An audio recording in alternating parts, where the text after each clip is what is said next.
Bien, en los últimos tiempos Argentina ha sido testigo de una escalada preocupante de casos de infanticidios y filicidios, desde el estremecedor caso de Lucio Dupuy, que sacudió el país, por ejemplo, hasta los recientes crímenes en distintas provincias. Bueno, la violencia hacia los niños se ha convertido en una problemática totalmente alarmante. Según expertos, estos actos son el reflejo de una violencia estructural que se fue intensificando sobre todo después de la pandemia y que encuentra su origen en el seno de las familias. Bueno, hoy nos adentramos en una realidad dolorosa pero urgente de abordar. ¿Qué hay detrás de estos crímenes? ¿Qué rol juegan la crisis socioeconómica que estamos atravesando y la falta de contención en estos actos de extrema violencia?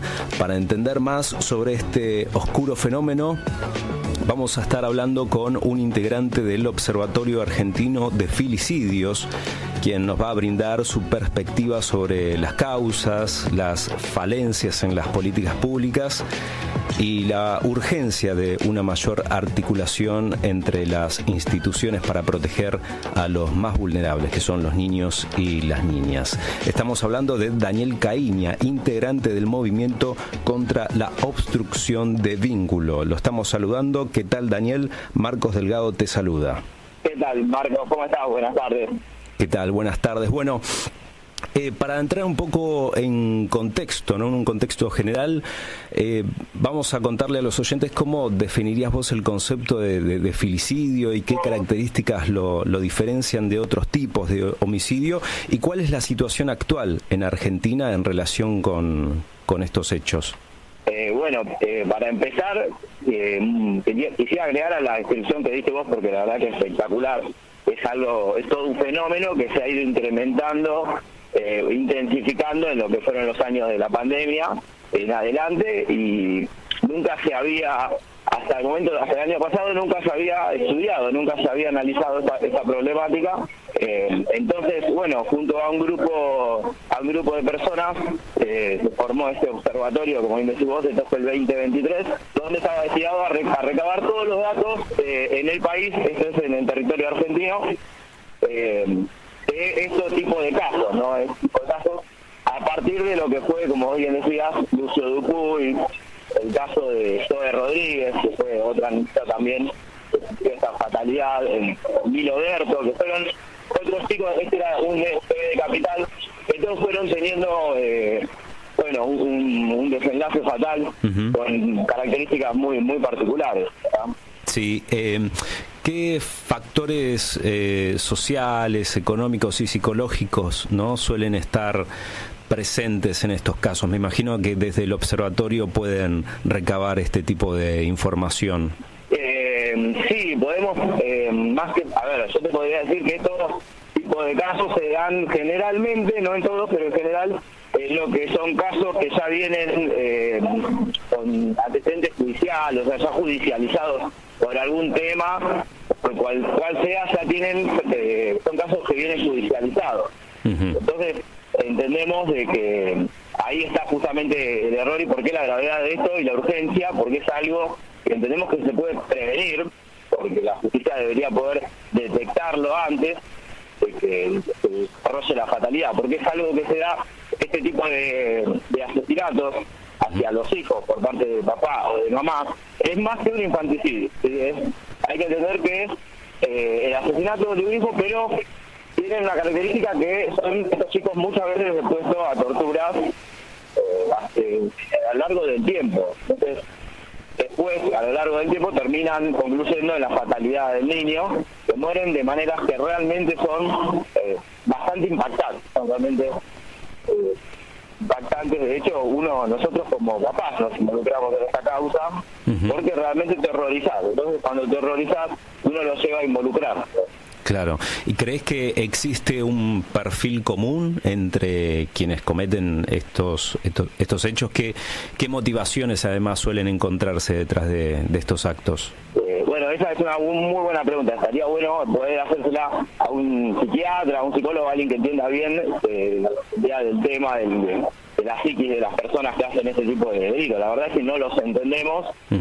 Y bueno, justamente lo que vemos es con la atrocidad con la que se desarrolla, y bueno, la intención de tratar de prevenirlo, ¿no? O sea que hablamos de que son todos menores de edad, son niños que de alguna manera toda la comunidad, toda la ciudadanía como adultos deberíamos protegerlos. Estos chicos, los que no están judicializados, son chicos que asisten a colegios del Estado, privados, son chicos que van por ahí, jugar en algún club de fútbol o hacen natación, o van al médico seguro. Entonces, desde el Estado también se podría trabajar con sistemas de prevención para poder detectar esto. Hay que hacer como una detección temprana de estos casos. Se podrían evitar la mayoría, o por ahí todos inclusive.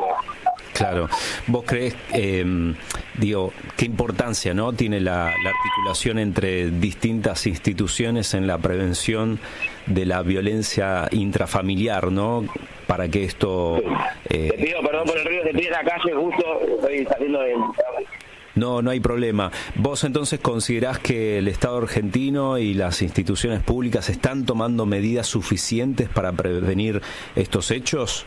No, de ninguna manera. No, incluso lo contrario, ¿no? Está trabajando en esto.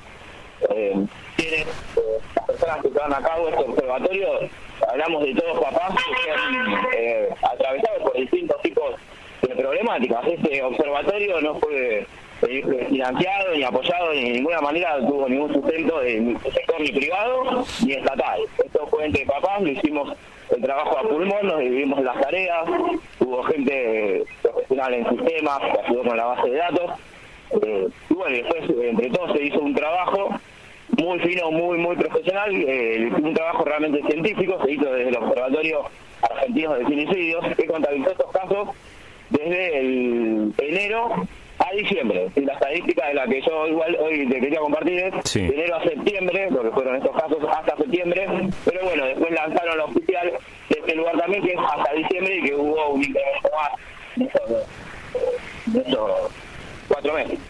Claro. ¿Y por qué consideras que es tan difícil obtener estadísticas precisas sobre los filicidios en Argentina? Y porque a nadie le interesa juntarlas, no, a nadie le interesa. Imagínate que estamos hablando de nenes muertos, ¿no? Hijos asesinados a manos de papá o mamá, que como te digo, se pueden prevenir. Claro. A nadie le interesaba esto, o sea, incluiría mucho trabajo y una inversión de dinero de parte del Estado para nadie lo quiere hacer, obviamente. ¿Y ustedes además tienen algún tipo de apoyo con algún o conexión con alguna otra organización no gubernamental? ¿Cómo vienen laburando en cuanto a la sostenibilidad? No, la verdad es que justamente estas problemáticas nosotros nos cuesta muchísimo exponerlas, porque no nos dan lugar y no nos dan apoyo tampoco respecto a lo que son estos casos. Muchos de estos casos que terminan en filicidios son casos que vienen, como te decía, judicializados, y muchos se tratan de casos, por ejemplo, de impedimentos de contacto o con falsas denuncias de por medio, como fue el caso de Lucio Dupuy, el de Zoe Rodríguez, como te decía. Los mencionados tienen todas las mismas características muy particulares. ¿Sí? Es verdad lo que vos decías al principio, de que hay una serie de patrón de comportamiento entre las personas, tienen como una especie de patrón de comportamiento que sí hemos analizado, pero es también bastante complejo de explicar, porque es, como te decía, una cosa que se desarrolla a lo largo del tiempo, ¿sí? No es de un día para el otro que se despierta un día y se voy a matar a mi hijo y lo mata. No son chicos que, por ejemplo, el caso Lucio Dupuy, hago referencia en este caso porque es un caso que todos conocemos, entonces entenderá que lo que voy a decir no es ningún delirio, pero la autopsia de Lucio tenía los deditos quebrados, tenía la mandíbula también, tenía golpes con moretones, incluso le habían amputado los testículos. Entonces, son cosas que nadie se dio cuenta.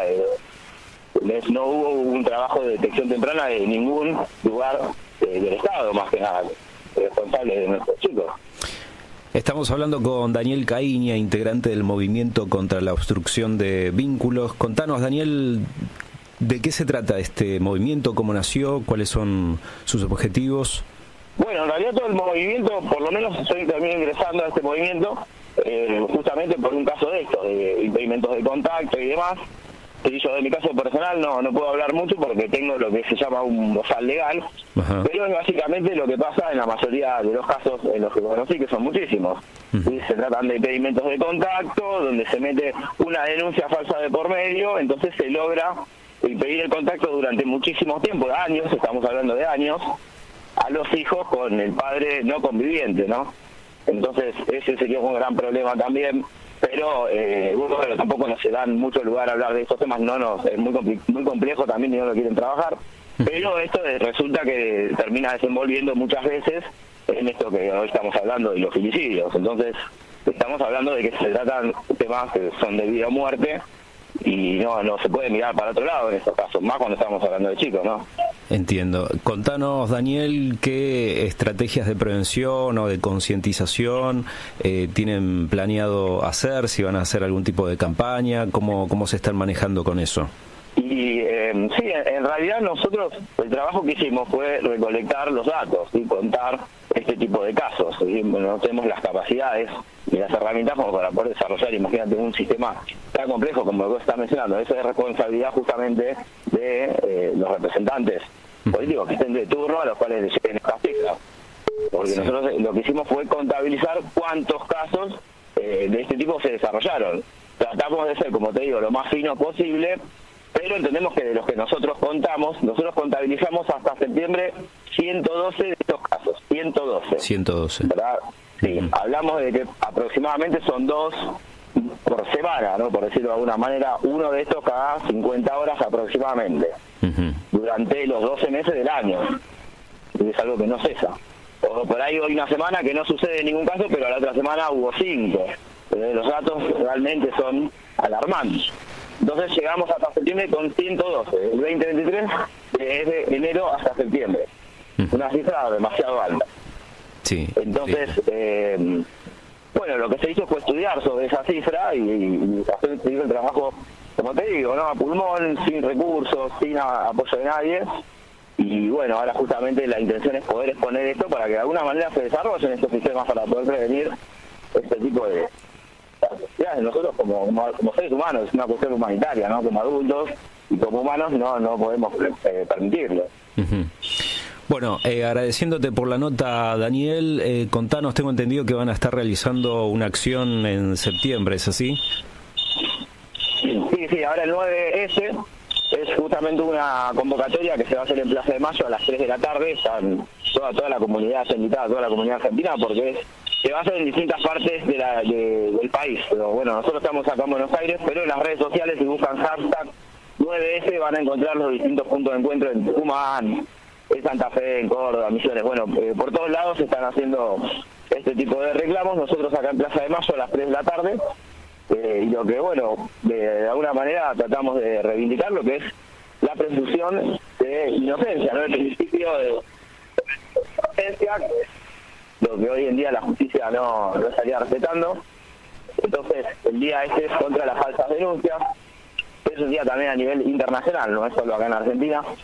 Pero bueno, vamos a pedir justamente el reclamo también, que está de alguna manera relacionado con esta problemática, y no por ahí tan directamente, pero sí está todo relacionado, lo que son las obstrucciones de vínculos, las falsas denuncias, y bueno, y que muchas veces terminan en homicidios, está de alguna manera todo relacionado. Entonces, bueno, se va a pedir justamente igualdad ante la ley por el tema de la cantidad de casos de falsas denuncias que se están reclamando y demás. Entonces, que haya también una prevención y obviamente una penalidad para este tipo de conducta, ¿no? Bueno, Daniel, te agradecemos mucho por esta comunicación, ¿eh? Bueno, por favor, muchas gracias a vos, Marco.